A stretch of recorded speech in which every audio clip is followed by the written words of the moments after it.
আমি মাত্র একটি ইংরেজি উক্তি পড়লাম এবং সেটি হচ্ছে, don't feel bad about making an important decision that upset other people.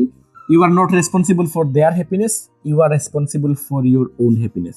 অর্থাৎ আপনার লাইফের কোনো গুরুত্বপূর্ণ সিদ্ধান্ত নেওয়ার সময় আপনি যদি দেখেন অন্য কেউ আপসেট হচ্ছে, তাহলে সেটা আপনার বিজনেস নয়, সেটা নিয়ে আপনার বাবার কোনো প্রয়োজন নেই, কারণ আপনার জীবনের সুখের জন্য আপনি নিজেরাই, আপনার নিজের জীবনের কি সিদ্ধান্ত আপনার লাইফে কি নিয়ে আসবে সেটা আপনি জানেন এবং সেটার জন্য আপনি নিজে দায়ী। আপনি যদি অন্যদের কথা চিন্তা করে নিজের লাইফের সিদ্ধান্ত নেন, তাহলে আপনার লাইফে কখনোই সুখ আসবে না।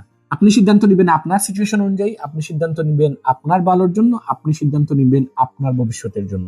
এখন আপনি যদি সবসময় চিন্তা করেন অন্যদের মধ্যে কে মন খারাপ করলো, অন্যদের মধ্যে কার এই বিষয়টি পছন্দ হয়নি, তাহলে আপনি এরকম মানুষ সবসময় আপনার আশেপাশে পাবেন যারা আপনার সিদ্ধান্তকে পছন্দ করবে না, যাদের মতের সাথে আপনার মতের মিলবে না, আপনার পছন্দ যাদের পছন্দ হবে না।